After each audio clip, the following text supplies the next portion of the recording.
Welcome to V Shine academy.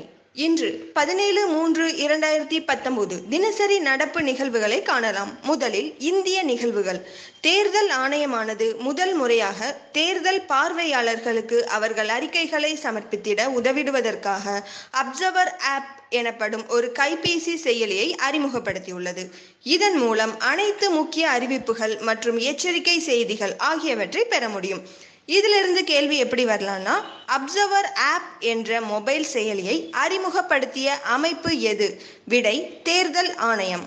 இந்திய இராணுவத்திற்கும் 16 ஆப்பிரிக்க நாடுகளுக்கும் இடையேயான ஆப்பிரிக்கா இந்தியா கூட்டு கள பயிற்சியான ஆப் இண்டெக்ஸ் 19 என்ற பயிற்சியானது மார்ச் 18 முதல் 27 வரை பூனேவில் நடைபெற உள்ளது. இதிலிருந்து கேள்வி எப்படி வரலாம்னா, ஆப் இண்டெக்ஸ் 19 என்ற இந்திய ஆப்பிரிக்க நாடுகளுக்கிடையேயான கூட்டு கள பயிற்சியானது எங்கு நடைபெற உள்ளது? விடை பூனே. மேற்கு தொடர்ச்சி மலைப்பகுதியில் தனித்துவம் வாய்ந்த புதிய வகை நட்சத்திர குள்ள தவளையானது கண்டுபிடிக்கப்பட்டுள்ளது. இதற்கு ஆஸ்ட்ரோபாத்ராஸ் குர்ச்சியானா என்று பெயரிடப்பட்டுள்ளது.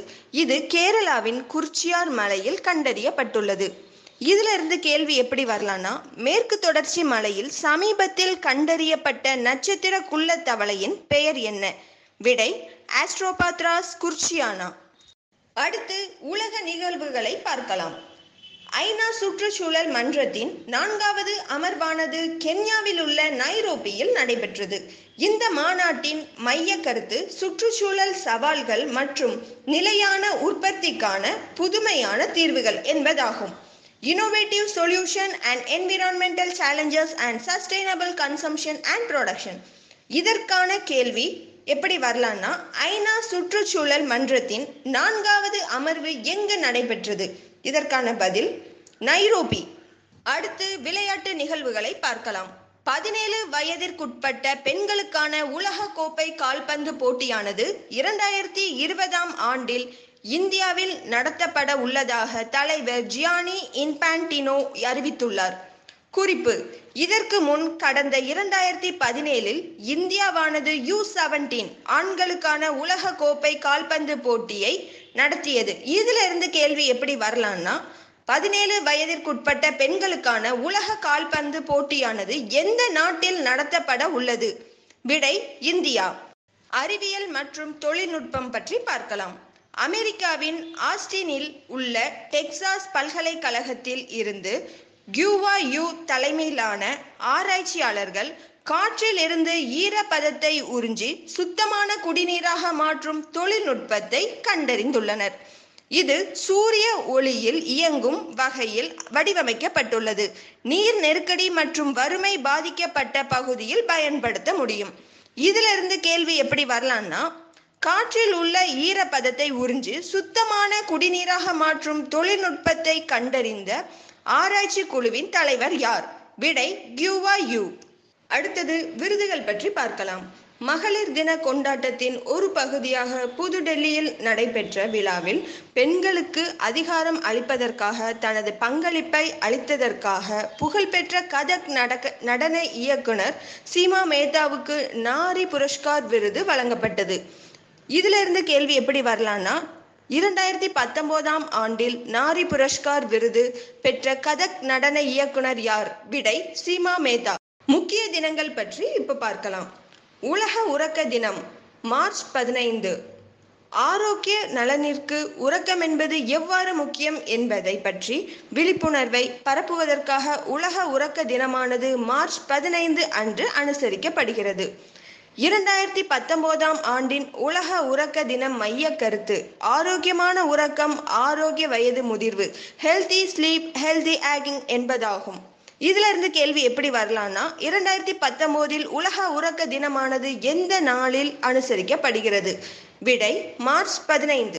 இவ்வளோ நேரம் நம்ம கரண்ட் அஃபேர்ஸ் பார்த்தோம். இனி 16/3/2019 அன்று கேட்கப்பட்ட குயிஸ்கான ஆன்சர் பார்க்கலாம். முதல் கேள்வி, ஆசிய பசிபிக் உச்சி மாநாடு 2018 நடைபெற்ற நகரம் எது? இதற்கான விடை காத்மாண்டு.